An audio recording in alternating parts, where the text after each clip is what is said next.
Good afternoon, everybody. My name is Alex Vines. I'm the Director of the Africa Programme at Chatham House and delighted to be the chair of this meeting, A Vision for Policy Change and Institutional Reforms, with Peter Obi, who's the leader, as everyone here knows in this room, of the Labour Party and former Governor of Anambra State. This is part of our Chatham House series on the Nigerian elections.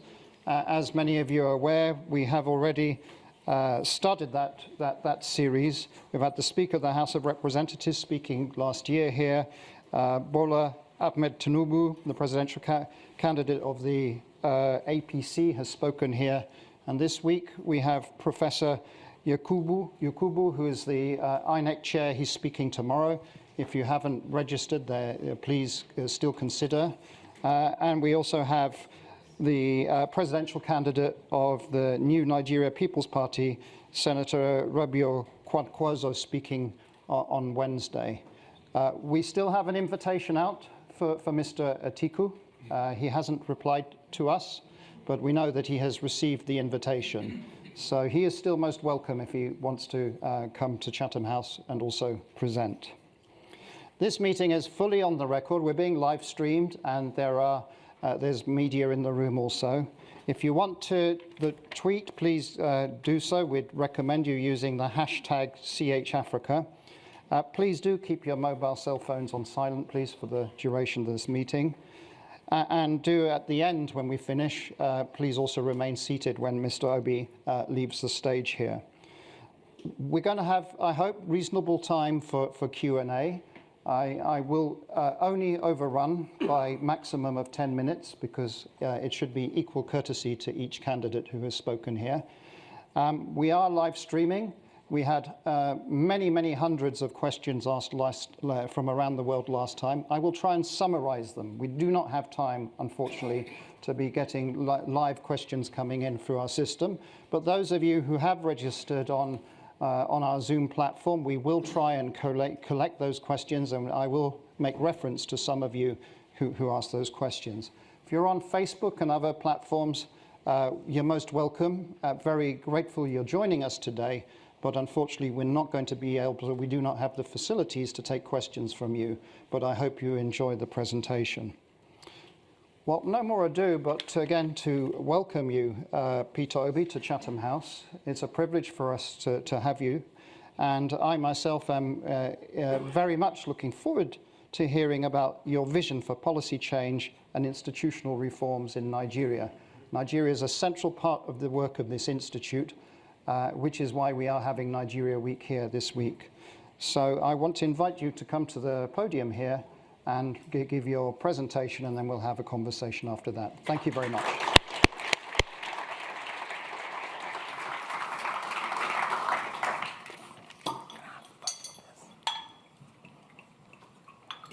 Thank you.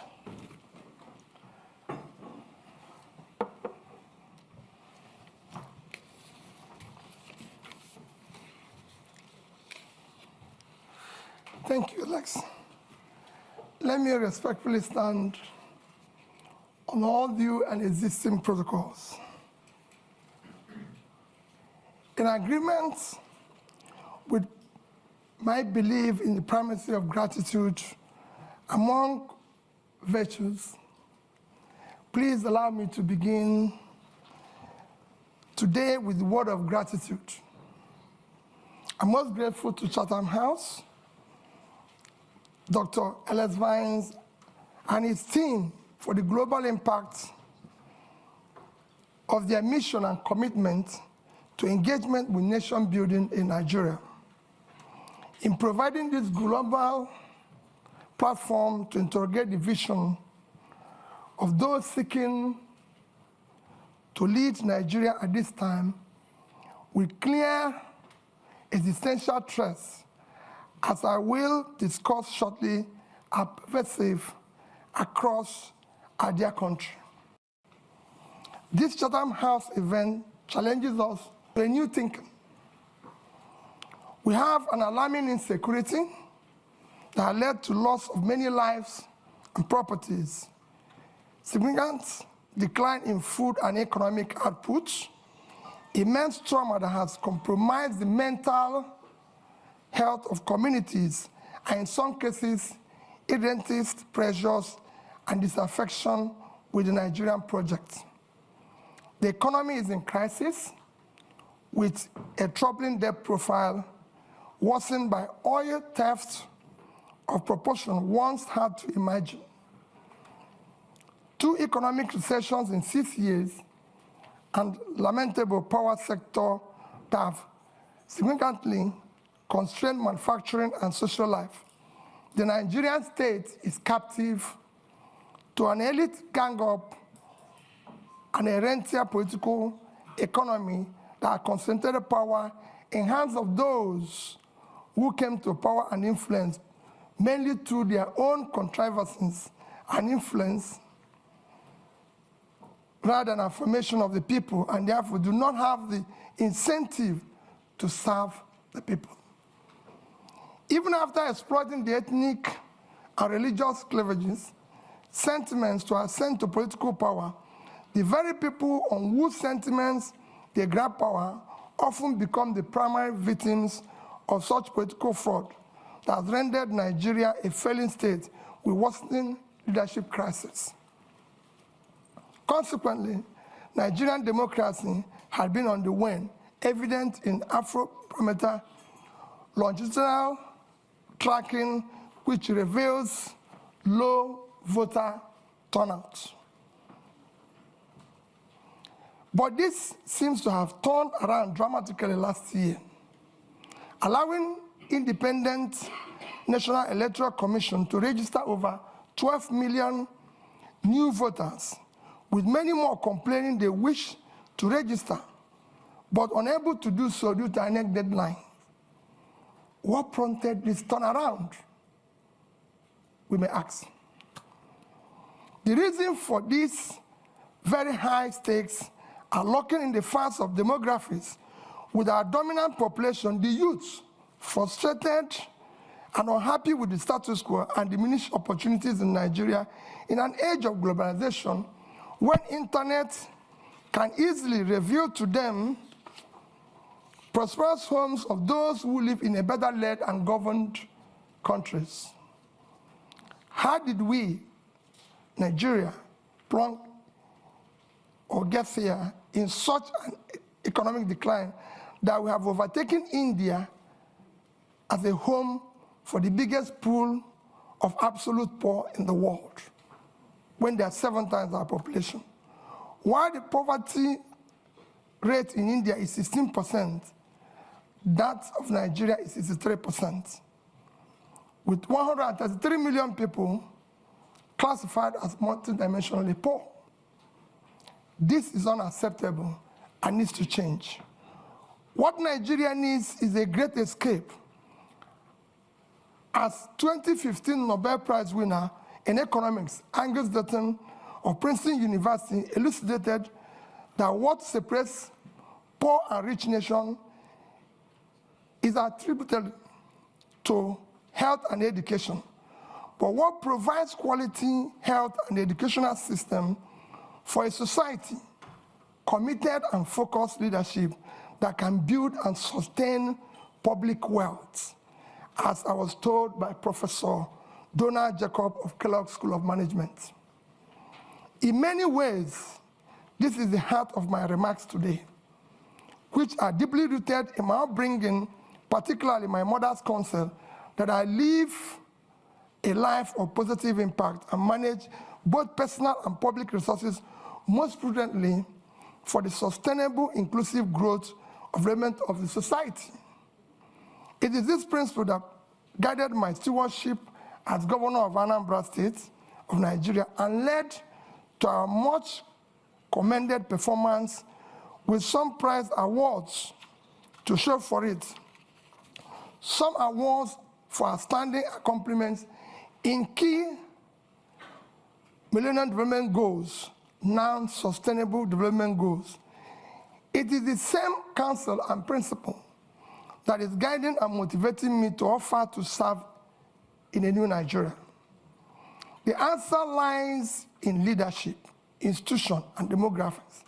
The good news is that the demography is driving the change we're seeing in Africa, with election after election last year in Africa, in which establishment parties are being upturned by new and small parties. It is this change that my vision of policy change and institutional development is rooted in a push for a broadened scope of social mobility and freedom for Nigeria, particularly for the youths and women. Like the former British Prime Minister, Harold Macmillan, said, at the start of the independence decade, a wind of change is blowing across Africa.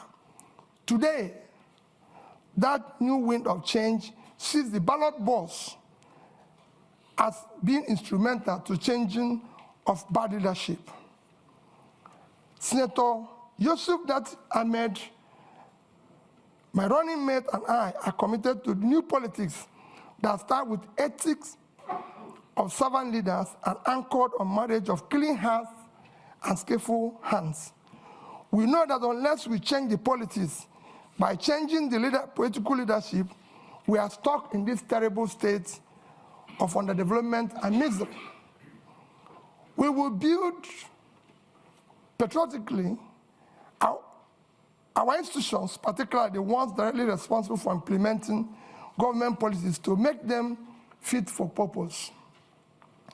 It is not to be doubted at the global scene that Nigeria is blessed with some of the most entrepreneurial youths in the world, in science, in business, in art and entertainment. We believe that what remains is the changing of leadership class, from predictors to creators of value, from those whose wealth and power drive from the destruction of the nation and its people to those who have demonstrated competence, character, capacity to invest in human development, create prosperity, and instill right values and ethical conduct deserving of servant leaders. Nigeria today is at a critical juncture, and the people led by the youths, brutalized by bad leadership, are awake and leading the movement to transform Nigerian politics and restart the engine of economic growth and social stability. We count ourselves honored to be trusted, especially by the youth, to lead this democratic revolution, and we are deeply pledged to do so with sincerity, accountability, and unquenchable love and desire for a better Nigeria. We are simply the symbol of Nigerian youth struggle to reverse this ugly trend that keep driving them into social anomia, despair, and rejection of their country. We are determined to do everything that needs to be done to rescue and lead our country to prosperity, freedom, security, and peace. We will use merit to assemble competent Nigerians from all sections of Nigeria to form effective government of national unity. At the heart of my goal here today is to look at our Labour Party's key policy plans and how they will drive up the quality of life of average Nigerian, dramatically reduce poverty, and return Nigeria to a place of strategic relevance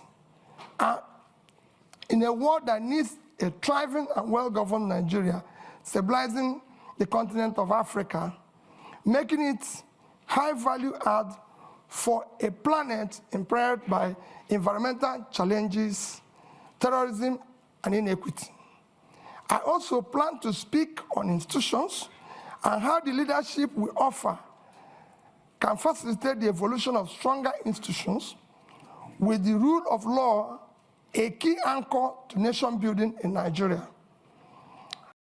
I have no doubt that the policy choice we favor and the strong institutions Labour Party will facilitate will move Nigeria from a country of rent seekers sharing oil receipts and consuming conspicuously to the one that produces based on fast vast factor endowments whose value chains can move us towards a high employment economy.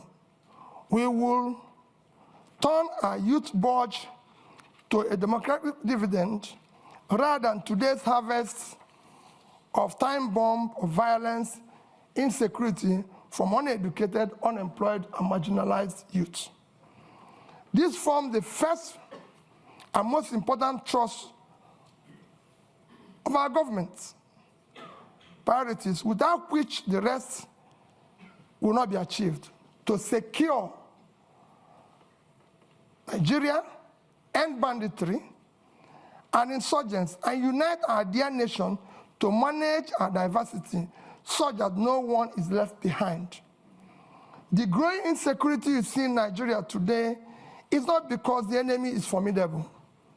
It is not a lack of focused leadership, ineffective security government structure, and poor coordination from the center. All this needs to be addressed by first, projecting strong leadership, signal that will allow both state and non-state actors to be mobilized around single vision. Then, by pursuing a robust reform of the security governance structure, coordinating mechanism that assures all levels of government, federal, state, local, with three-level policing, are aligned with strong collaboration with partners from both private and development groups to provide required services and deliver results for every Nigerian. Once this is done, it is important to have a single, clear, coherent, consistent development process. It is important for institutions to be able to provide strong leadership, coordination, capability, partner and engage collaboratively with all relevant stakeholders in an environment that mutually reinforces values. The second plank of our policy thrust is to shift emphasis from consumption to production by running a production-centered economy that is driven by agrarian revolution and export-oriented industrialization.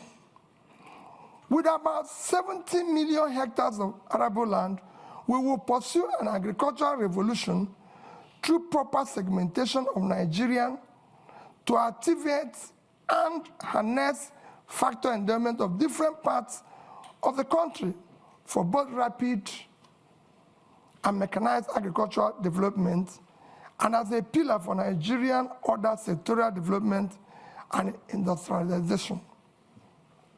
We will incentivize and invest in an agro-cluster and industrial cluster development across our geo-resource zones to take advantage of agglomeration and scale effects, of particularly in the Northwest, Northeast, and North Central regions of Nigeria.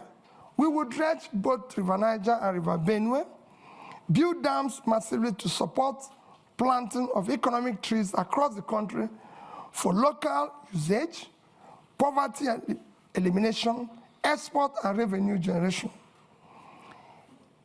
A key task is to sequentially but decisively dismantle the inefficient and anti-market distortionary structures restraining the Nigerian economy from creating a precondition for a dynamic pro-market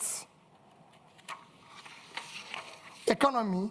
We will employ entrepreneurial governance to dismantle impediments to free trade and ease of doing business, and implementing radical economic policies that will drastically reduce our debt service, a major drain to government revenue as it is today.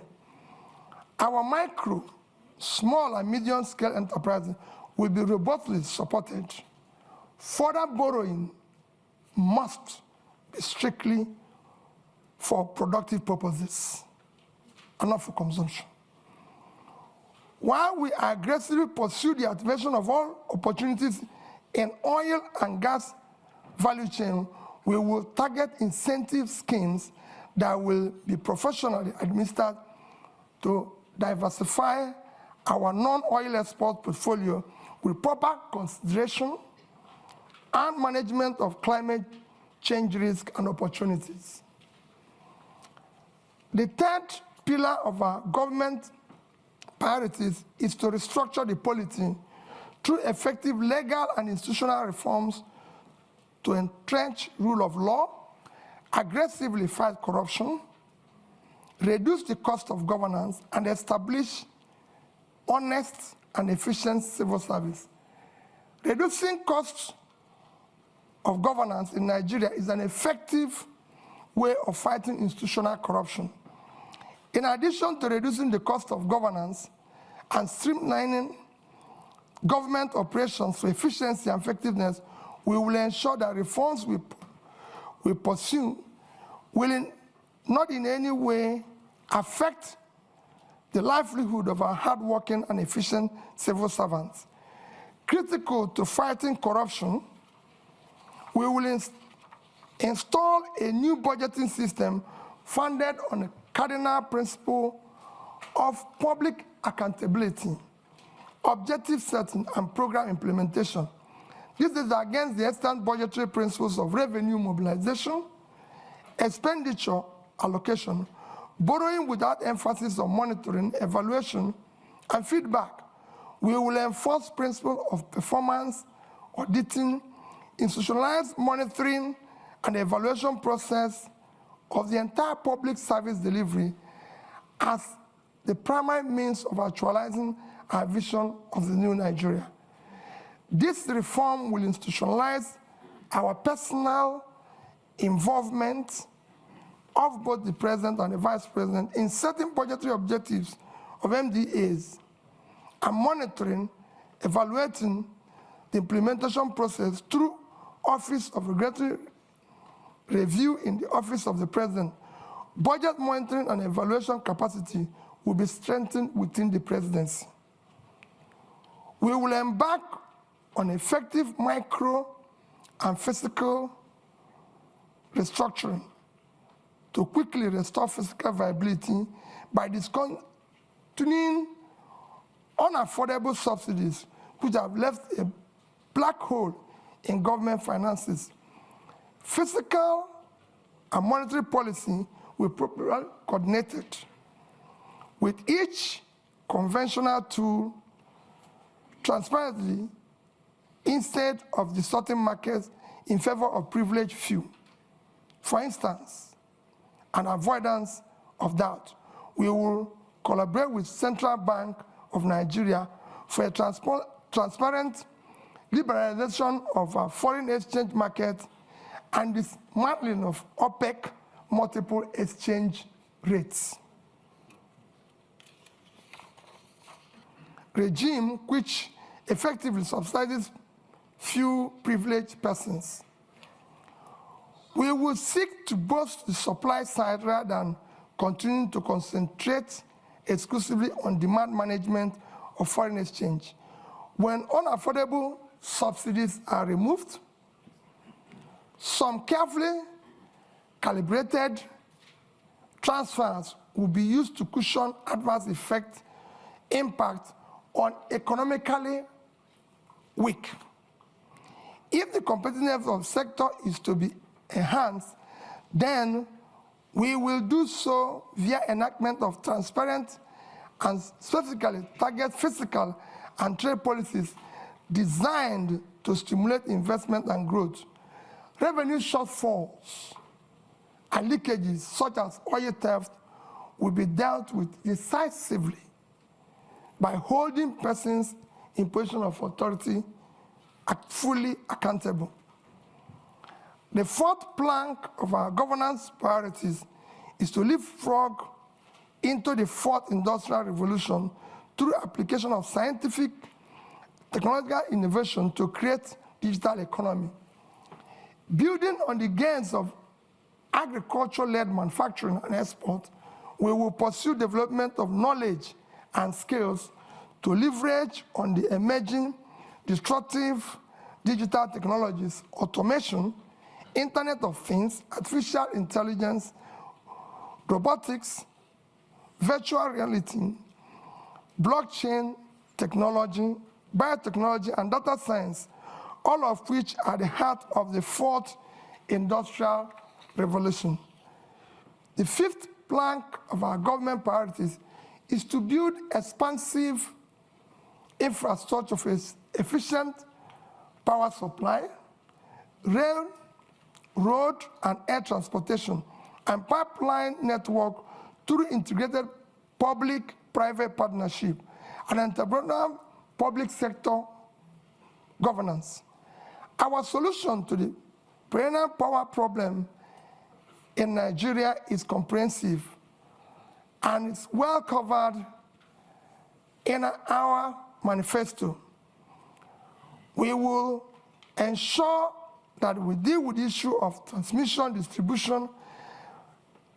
However, we will immediately complete the 2.3 billion Nigeria Siemens network improvement deal to achieve a stable 7,000 by the end of this year, 11,000 megawatts by 2024, and 25,000 megawatts by 2025. We will support local manufacturing capacities and power technologies and encourage and expand local R&D in universities, training centers, and workshops, through which many jobs will be created. Our sixth priority program is to enhance human capital development of our youth for productivity and global competitiveness through investment in education, in research, quality health, and entrepreneurial education. The World Bank Human Capital Development Index ranks Nigeria 168 over 173. To move Nigeria right to the top bracket of the index, we will pursue a Marshall Plan type program on education that incorporates compulsory technical and vocational skills, sports, entrepreneurship, programming, digital skills from primary to secondary school level. In line with this commitment to transform our educational sector, we will prioritize funding of this critical sector. Our tertiary institution will be remodeled to serve as hubs and centers of research, development, and commercialization of ideas for quick industrialization of Nigeria. Finally, our seventh priority is to conduct an Afrocentric diplomacy that protects the rights of Nigerian citizens abroad, advances the economic interests of Nigeria and Nigerian businesses in a changing world. In concluding, let me say that the problem with Nigeria is at once complex and simple. It rests on leadership. As our erudite Professor Chinua Achebe stated, the trouble with Nigeria is simply and squarely a failure of leadership. In Achebe's view, there's nothing basically wrong with Nigerian character. The Nigerian problem is the unwillingness or inability of its leaders to rise to the responsibility, to the challenge of leading in the front by example, which is the hallmark of true leadership. When people of competence, character, commitment, compassion take over the leadership and pursue their mission and tasks with seriousness required, a new Nigeria characterized by peace, unity, prosperity, inclusiveness will be achieved and sustained. That is what's driving Dati, Baba Ahmed, and I to join to offer to lead this desire and crusade of Nigerians, particularly the youth, for an inclusive and sustainable Nigeria that works for all. In line with my upbringing, especially my mother's counsel, my promise is that Nigerian resources will be most prudently used for Nigerians.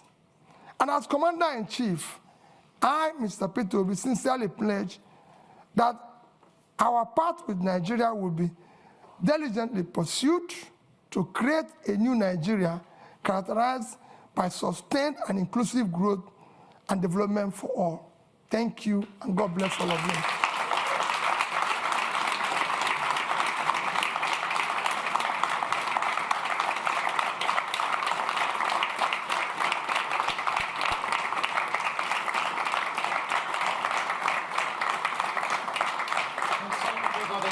Thank you. Peter, I don't know if you want to sit for a moment while we take a few questions. We'll take them in threes, or you can stay there as you wish. Yeah. Look, the first question, we have, at the moment, the analytics are showing we have tens of thousands of people watching. So my apologies if you are on Facebook, YouTube, the Chatham House channel. We can't take questions from you. On Zoom, we have hundreds of questions that have come in. One question is from Baba Femi Adibola, who is asking the following question. Given the complexity of Nigeria's democracy and the Labour Party not projected to have the majority in the National Assembly, how would you work with legislators to ensure the radical reforms you are proposing come to light if you win the presidential election? So that's one question. Just hold that there. And I'm going to go right to the back of the room, right at the corner there. The gentleman right in the corner. Yes, so yes, you. Please go ahead. Introduce yourself and one question, please. Thank you. All right, thank you. My name is Ajiboye Tsumishi from Huddersfield University. So my question is simple. The activities of the hip-hop in Nigeria is on alarming rate every day. And with all the policy, beautiful ideas that you've listed down, sir, without tackling security head-on, they are impossible. So one of the allegations given to you is that you've not condemned the activities of the hip-hop. So, and the tackling of security. Can you sum up, please? Let me land. Tackling of security. Ladies and gentlemen, let's. Sorry, I'm a student. We are to line. Tackling of security. How will you tackle it, sir? Are you introducing? Yes. Please. Are you introducing state police, or are you strengthening the federal government security apparatus? Thank you. Thank you very much. I have another question that has come in, which I want to ask from our virtual audience, and it's from Vivian Achekwezu, who's asking the following. Vivian is asking, for many years, Nigeria has underinvested in healthcare. What are your plans for achieving universal health coverage, where access to healthcare is a right rather than a privilege, as well as ensuring sustained funding for epidemic preparedness and response? We did have a similar question for Mr. Tunubu in the last session that we did. So there are three questions there for you, Peter, and then I'll come through the audience here. Please just be patient. First question is, how do you deal with the legislators, considering that Labour Party is probably not in control of the legislative arm of the government? Quite frankly, I have been through this as a governor. When I was elected and sworn in as the governor, I have 30 House members not from my party. In fact, nobody from my party was involved. As long as you are pursuing what is right, everybody will go with you, because the legislator is insecure in his place. He knows that his people are without job. That's what he wants. He wants development. What else is he elected to do? It becomes a problem when you are pursuing transactional policies, which will benefit you, or you're engaging in nepotism where you have to. But if you address it by strictly following the Constitution, which spells out that the system is characterized by simply that we have diversity and all is included, and you did the right things, you don't need to worry about that. On the issue of IPOB, maybe you're not following me. Even yesterday, I spoke about Biafra being ended 53 years ago. It's all over the place in the space. I condemn all agitators, but in condemning them, you have to look at what brought about these agitations all over the place. It's not only IPOB. We have Yoruba Nation movement. We have all sorts. When you have created this level of massive poverty, where 63% of your population is poor, you're going to create all sorts of problems. I was speaking to a British minister this morning. I said we have about 40% unemployment. And we have about 60% youth unemployment, young people in their productive age doing nothing. If you have 15% unemployment in Britain today, you're going to have massive, remember, agitation. Nobody will be able to leave his house. So what you're seeing is a cumulative effect of leadership failure over the years, which will be solved by good governance. When people start seeing justice, fairness, and inclusive government and doing the right thing, all those things will start reversing itself. And that is what me and that is offering. I will talk and discuss with all agitators. There's nothing wrong in that. People agitate even in my house, and I talk with them.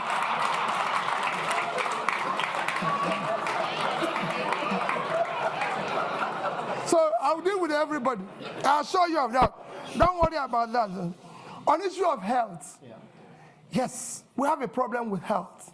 We have underinvested, and because our government have not prioritized our development agenda, everybody knows that the only measure of development that is recognized globally today is Human Development Index. And this is hanged on 3 items: life expectancy, which is health. And we are low in that. Nigerian life expectancy today is about 50-something, as against the global average of 72. So we're low. Same in education. So it's to prioritize that. I just gave somebody an example. In the past 5 years, from 2015 to 2021, Nigerian budget in health is under 2.5 trillion naira for 200 million people. It's unacceptable. Even this year, our budget for health is about 1.5 trillion. Our budget for education is about 2 trillion. 2 of them combined, annual budget is about 3.5 trillion. When your 6-month budget for subsidy, which is a criminalized, listen, if 3.6 trillion, it's unacceptable. You have to put money in key development areas, as Professor Dutton has just mentioned, and I read out here, that what separates country, rich and poor, is health and education. So it's clear. So we will deal with it. But he said, how do you cover it? Nations of our size have covered it. How did India, for 1.4 billion people, cover issue of health? How did Indonesia cover that? We have big nations that have done it well. If we don't know how to do it, we learn from them. There's nothing wrong in learning if you don't know how to do it.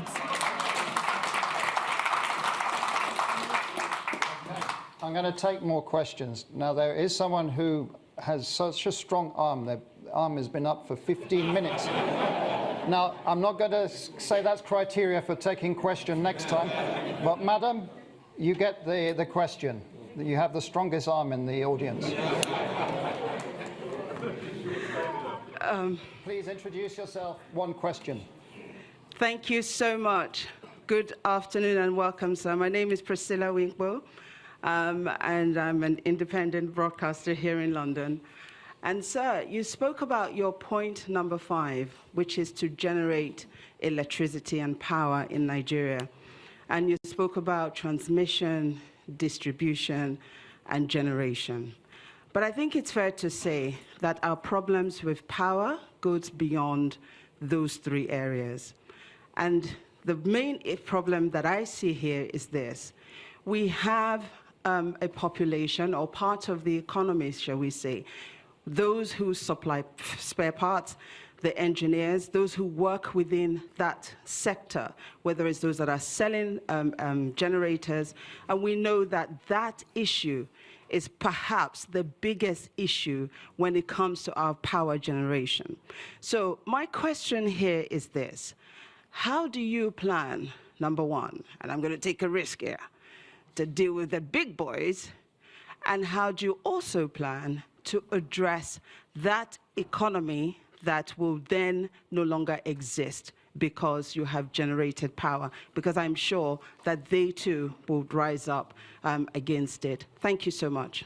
Thank you very much. We did online have lots of questions about refining also, and so this is a key issue that people are asking questions about. So the gentleman there, a bit further along. Yes, there, you, just there, yeah. Please go ahead, introduce yourself. Thank you very much. One question. Good to see you, Peter. Paul Arkwright. I was the British High Commissioner to Nigeria from 2015 to 2018, and it's good to see you in London, sir. Thank you very much for your talk. I've now moved into private business. I'm a consultant, and I'm advising companies and funds, investors, to look at Africa, to look at Nigeria, to consider investing there, and everyone agrees, I think, that FDI, foreign direct investment, is critical to the future of Nigeria. But at the moment, they're very cautious, and that's putting it diplomatically. When you become president, sir, could you tell me the sort of 3 things you would do in the first, let's say, 100 days, which would send the right signal to foreign investors to look again at Nigeria, not just look again at Nigeria, but to invest in Nigeria? Because as you know, I'm one of Nigeria's strongest supporters, and I think this is a country which is worth investing in. Thank you. Okay.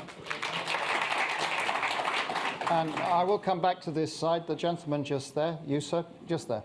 No. Behind, sorry. You're the lucky one. One question, short, please. Give your name. Good evening. It's William Owomayi, the UK's Young Ambassador to the Commonwealth and a member of Chatham House. You've caught Nigeria by storm in recent months with your campaign and your vision to unify Nigeria, mobilizing young people all across the country. You mentioned debt a few times in your speech. Currently, the government is repaying debt to the central bank at an interest rate of 19.5%, which is extremely high. How do you plan to support the next generation? The government is paying? Repaying the central bank debt by 19.5% interest rate. How do you plan to support the next generation by dealing with the debt repayment crisis? And also, how do you plan to deal with tackling financial transparency in Nigeria? The central bank hasn't released its balance sheet in about 3 years. Thank you. There you go, Peter. 3 questions. Let me start with my sister there. He talked about the big, what you're saying is about the big boys who are selling generators. Let me assure you what we've been campaigning on. Our campaign, you have heard them say we don't have structures. That is the structure we're trying to destroy. Structure of criminality. That is what I mentioned. That Nigeria is being held captive. That structure is structure that has impoverished Nigeria. We will dismantle it. It will not be there. I assure you of that. We're going to turn around the power sector. Nigeria generates about, today, 56,000 megawatts of electricity for 200 million people. And South Africa, the second biggest in terms of economy in the continent, 5 to 6,000, that's 5 to 6,000, sorry. And South Africa, the second biggest economy, 60 million people, generates about 40 to 50,000. And South Africa, in the past 3 months, have declared emergency in power and said anybody can generate up to 100 megawatts without license. So somebody who is 60 million, generating about over 40,000, declared emergency. What do you think somebody with 2 million people generating 5 to 6,000 will do? War. I'm going to declare war on power, and I'll solve it. Anybody who stands on the way, so be it. Bringing back foreign investor is very simple, Paul. Foreign investor is like bee and honey. All you need is to create honey. The way bee will find the place is very simple. Foreign capital is scared of corruption. Is scared of bad policies. Is scared of where there's no rule of law. You need to put a regulatory environment that makes it conducive. You need to secure it. That is at the heart of what Dati and I are offering. We will build that intangible assets of securing the country, making sure that we govern to rule of law. We will fight corruption. Dati have a record that is the only National Assembly member who refused to buy property of government when it was offered to all National Assembly members. You can go and look at his record. If you have seen anywhere he has compromised or put himself in a transactional position. And I'll stop running. I know how I approached him, and I told him, I and you owe it to save our people. That's why we came together. And we came back and said, we'll work as a team. We'll solve this problem. Go and check my record. I've governed the state for 8 years, and I've challenged everybody. Paul, you were there. I've been the only governor till today. The day I left office, I was not owing salary, pension, gratuity, or any contract or any supplier.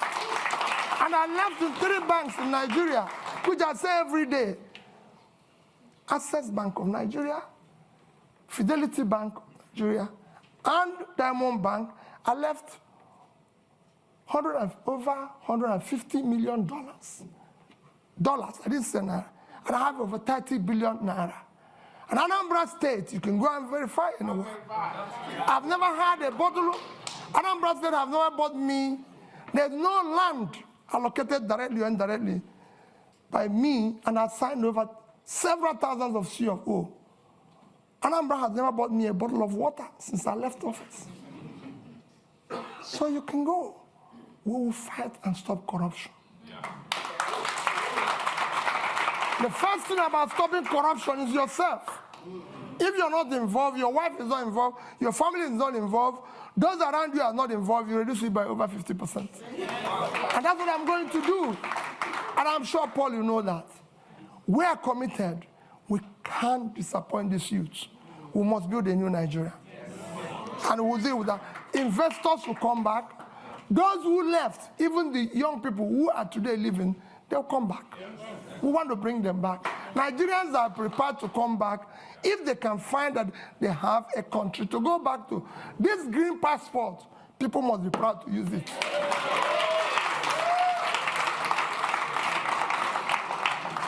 On issue of capital, where do you find money?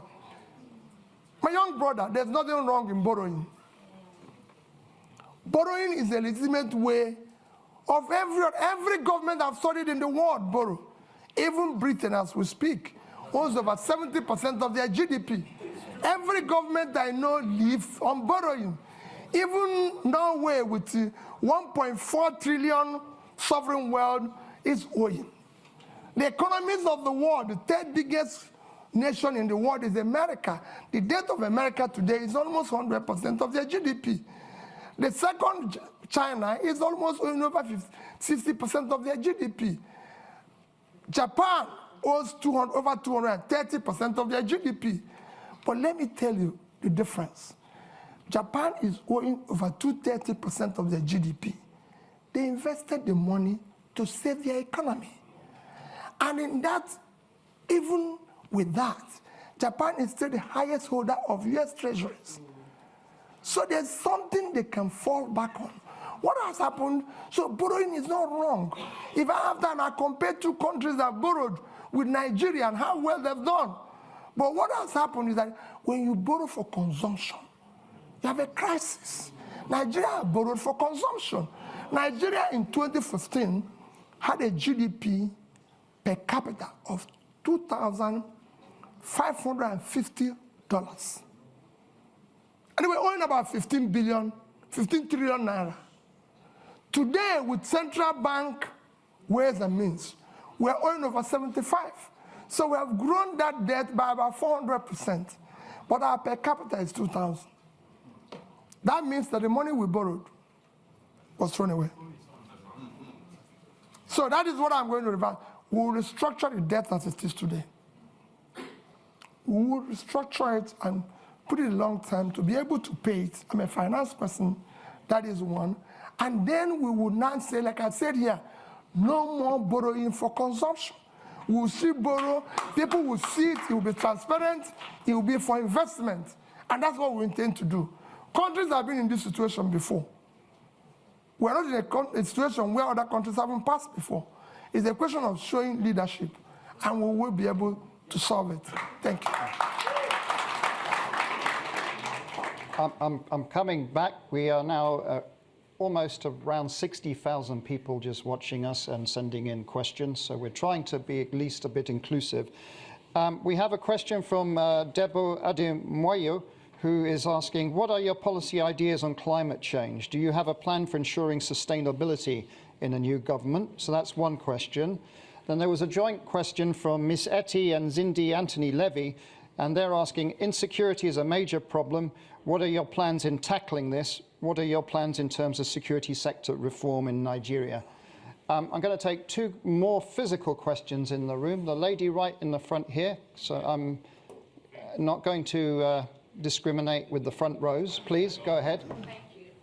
My name is Chi Chikwendo. I'm a practicing solicitor here, advocating, of course, for rule of law. Thank you so much, Your Excellency, for the inspiring exposition on your vision for policy change and institutional reforms.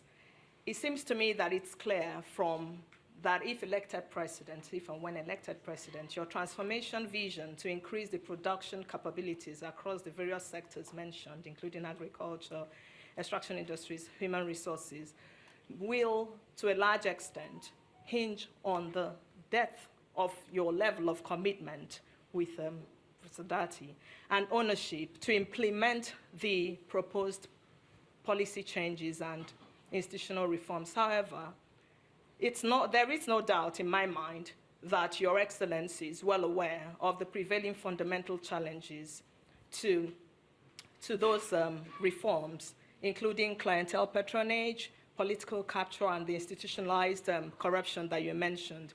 So the question is, how do you intend to navigate these challenges differently from the efforts of previous administrations, particularly with a view to modifying the behaviors of the key players in support of achieving those anticipated outcomes? And I was very warmed when you mentioned you're broadening the scope of youth inclusion and women based on gender issues. So further, how do you intend to quell the current ethnic tensions ravaging our communities and consequently stagnating economic growth and development, and to implement a pragmatic mechanism for dealing with those societal concerns for equal... Okay, please. We need... The longer this takes, the less questions. Madam, please, now. So the question there is, how do you intend to implement a pragmatic mechanism for dealing with those societal concerns for equal access to the services, inclusive participation, and integrating the various ethnic groups? Thank you very much. Thank you. Peter, if you answer those questions, because that was more than one question. Well, let me start with the issue of, you have, like you said, you have more than one question. I have about 2 questions. Let me start with the issue of ethnic tension. The ethnic tension you see today is based and as a result of injustice, unfairness, exclusion, marginalization. As soon as you start reversing that, they start going down. That is what I said to the young man about agitation. As long as you start doing the right things, as long as you start building an inclusive society where people's talent, hard work will match up their opportunity, you start seeing those things go down. There's tension, even in the Western world here. I live here when the blacks feel excluded. But as the more the government opens up and tolerates and builds an inclusive, transparent, more broad-based, acceptable, they will come down. And we will show, I've said before, we will show compassion. We will show love. Because there's nothing, you're a leader. Don't go away when Bayelsa is under the water.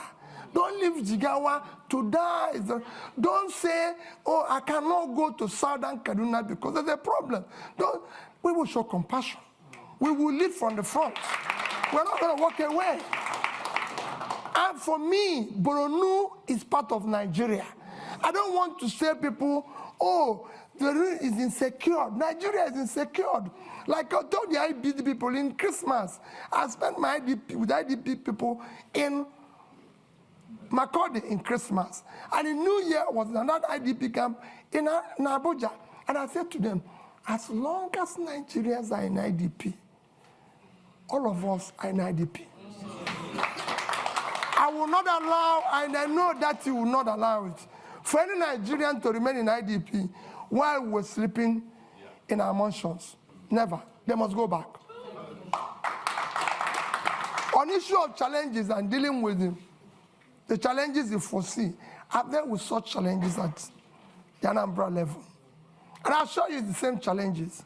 We're not going to, as long as you're not involved in this transnational governance, you can deal with anybody. And we're not going to compromise. We have an issue, I said, we're at an initial threat that we don't need to. There's nobody, there's no sacred cow. You either be a Nigerian or you can find another country. We have a country with the rule of law. It will be the same level playing field for everybody. I want to solve the problem. For example, I said it without equivocation.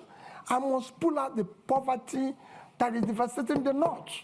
The vast land in the north is far more in terms of assets and source of revenue generation and exports for Nigeria than the oil. It's very simple. And I give you an example of one state that I use every day.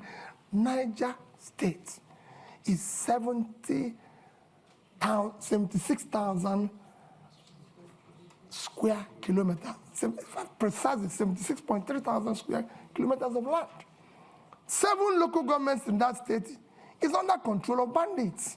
I've tried to interview them because they have no job. They have nothing and everything. Niger State is 2.5 times the size of Netherlands.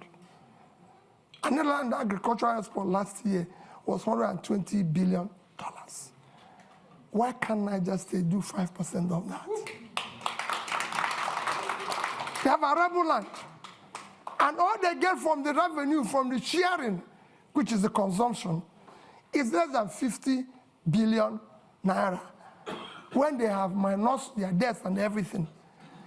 If they earn 6% or 5% of that, it's $6 billion. At 650, it's about 4 trillion, 80 times what they get from here. We will change it. Somebody talked about tackling insecurity. I've said it extensively. It is our first commitment to first secure Nigeria. Securing Nigeria is not impossible.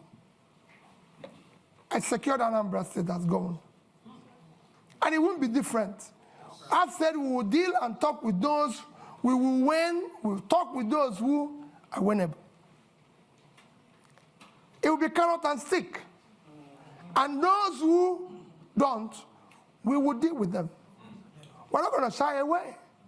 Nigeria must be secured. It's a country. Every country must be secured. But we're not going to walk away from the problem. We'll deal with it. We have our armies and military used to secure Africa.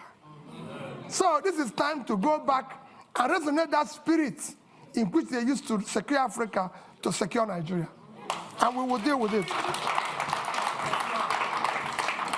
On climate change, I've always said we'll follow the protocol.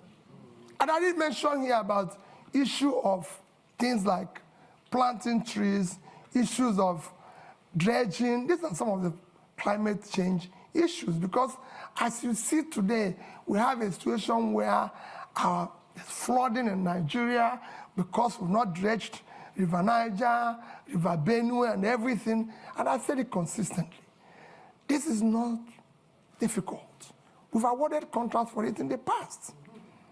Today, every Egyptian will tell you, no Nile, no Egypt. They have used it to improve the water transportation, which dredging this one will do. And that's a long fighting climate change. They've used it for other means, which we will use the same River Niger and River Benue to do. River Niger and River Benue combined River Niger is 4,200 kilometers long. River Nile is 1,400. River Benue is 1,400 long. So two of them are 5,600. Nile is 6,650. If Egypt, an African country, can dredge, maintain River Nile, Nigeria is big enough to deal with this, and we'll deal with it. And I assure you, you'll see the difference. It will be clear. Other protocols of climate change will follow it. Where we find difficult, we'll negotiate and talk with other involved in that. We are signatory to it, and it's devastating the world today. So we must follow the protocol. Thank you. The clock is ticking. We're on borrowed time now, but we are going over, as I said. There's right at the front here, there's a gentleman there. I'm going to take 3 questions, and then I think the clock is going to have had its say. Short and sharp, please. Go ahead. I'll keep it short. Hi, good afternoon. My name's Alexis Akwajiram. I'm the managing editor of Semaphore Africa. My question is, if you become the next president, would you seek to keep the current central bank governor or replace him? And please explain your answer. So, the gentleman in the middle there. Yeah. Please. Go ahead. Good afternoon, and thank you for your remarks. My name is Chibuikem Ugongadi. I'm his master's student at King's College London, and it's funny, actually, my question is related to him. Given the debacle at the central bank currently and their conduct over the past 8 years, what is your view on central bank independence as a tool to improve economic growth? And how will you what will you do about the leadership at the central bank when you become president in order to make sure that their principles are in line with yours on monetary policy? Thank you very much. The lady over there. Yes, madam, you. Yes, but sharp, please. There's a microphone just here. It's next to you. Just there, please. Aha. Okay, Your Excellency, good afternoon. So my question here is this. You talked about restructuring. As you're aware, Nigeria can barely service its external debt. Nigeria can barely service its external debt. our current external debt, we cannot service it, or we're finding it difficult to service it. Now, when you become president, how do you intend to restructure our external debt without actually downgrading our rating in the market? Thank you. Thank you. And your name, just so My we have name it? is Ifeyinwa Umunakwe Okeke. Okay, thank you. And then if we move the microphone to the lady just there, last question. Yes. Good afternoon. Nice to see you again, Mr. Obi. My name is Kenneth Chukwuwabo. I'm a PhD candidate at the University of Cambridge. I study public-private partnerships in education. I read your manifesto, and it seems PPPs are taking a central stage in education sector. So I wanted to ask, what is your rationale for involving private actors in public education, and what governance structures would you put in place to ensure the accountability of these actors in a sensitive sector such as education? Thank you. Thank you very much. My apologies. We've run out of time now. I'm watching the clock.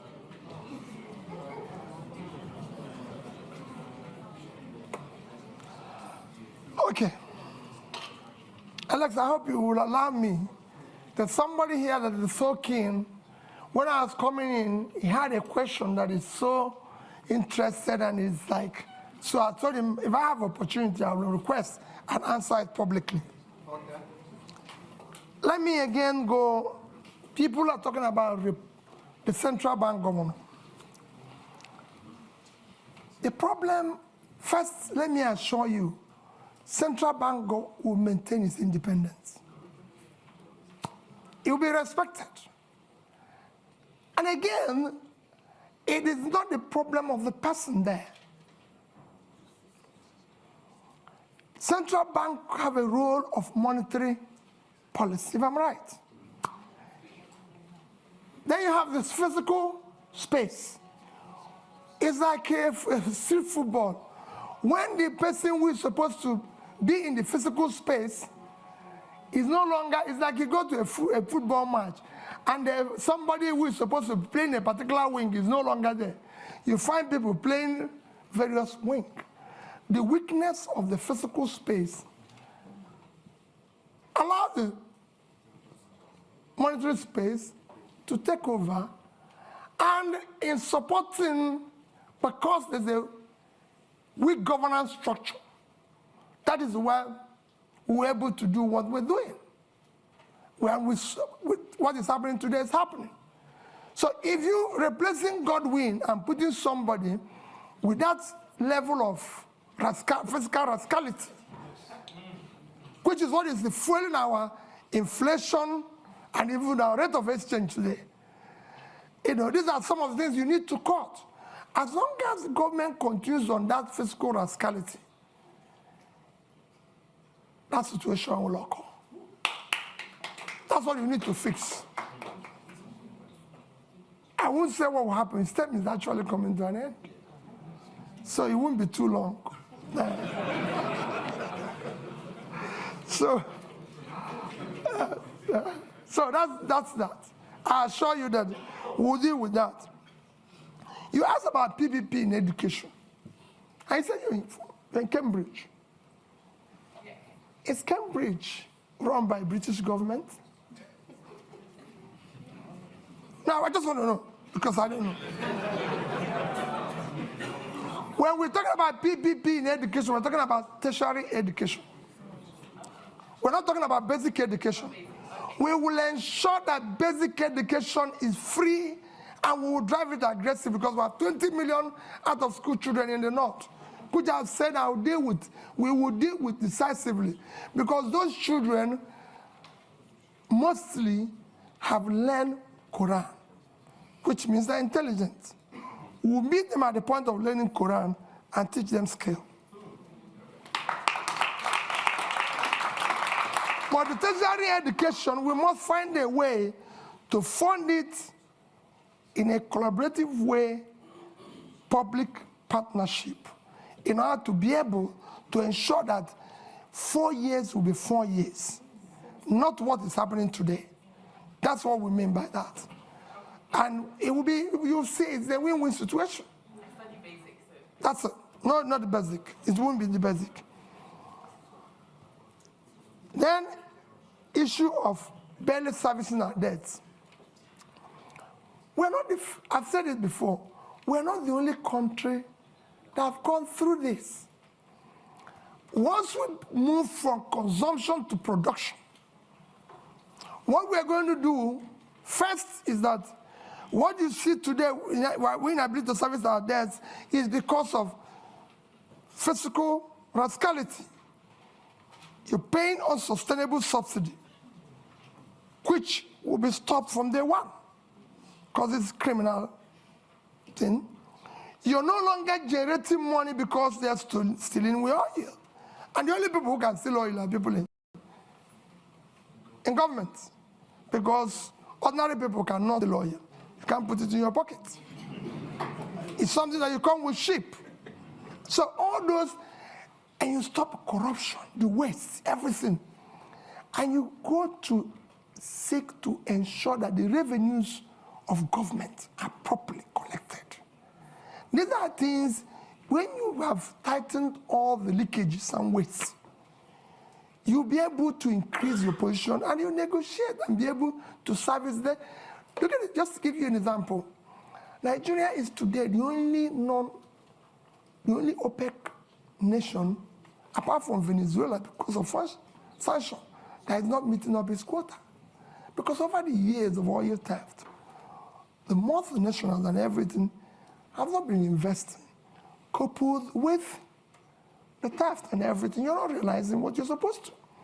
Every other nation that is in the same condition was able to bring down their rates and inflation within this period of Ukraine war. I'm not saying it's good to wait for war to be able to get more revenue, but people are taking advantage of it, because it's there. And you can't run away from it. But we couldn't take that advantage. Our situation got worse because of poor management of our own physical space, which will change with that and I. And finally, like I said, somebody kept telling me that issue that people have been saying that if I become president, that there's issue of being, how do I say that? What word do they use? Stingy. Pat knew the question of stingy. How are you going to manage? Because they said you'll be stingy and everything. And let me say it publicly that people don't know what it is all about. At the heart of poverty is capital formation. And you can't go about capital formation without savings. Even in the most developed world, which is why I said that Japan holds highest amount of US treasury. If you listen or you go and read about what Professor Ragnar Nask done in the 50s, he showed it clearly. Capital formation is the heart of poverty. Without capital formation, you have low productivity, low income, and you produce poverty all over the place. What I was doing as governor, I was the best governor in Millennium Development Goals by the UNDP. You can go and check that. It's there. I won a prize for the best road network. I won the Gay Prize back-to-back on health. You can go and see what I did in health. Build scratch, teaching hospitals and everything. Improved #1 in education. And above all, I was able to save because I believe in future generation. If you look at that savings, I said future generation funding because we want to have proper capital formation to drive tomorrow. If I have opportunity in Nigeria, no matter what we do, we'll do the same thing. We must save for tomorrow. Because that's how you form capital to turn around tomorrow. So as the end, I appeal to all of you. There's nothing more powerful than an idea whose time have come. Victor Hugo. The time today is to have competent leadership with character, commitment and compassion. And that's what Nigeria is yearning for. That's what Dati and I are offering you. Let's have opportunity to build a better Nigeria. Thank you.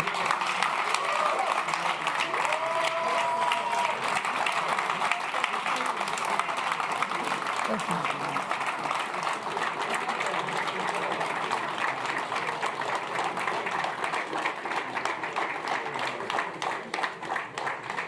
A couple of announcements. First of all, INEC chair speaking here tomorrow, same time, 1 o'clock. You're welcome. It's also going to be live streamed. NNPP presidential candidate Wednesday, same time. And finally, again, just to thank Peter Obi for coming to Chatham House. And good luck in your campaign. And please, if you can just remain seated or on the side while Peter Obi leaves. Thank you very much and have a good afternoon. Okay. We've got lots of press waiting for you.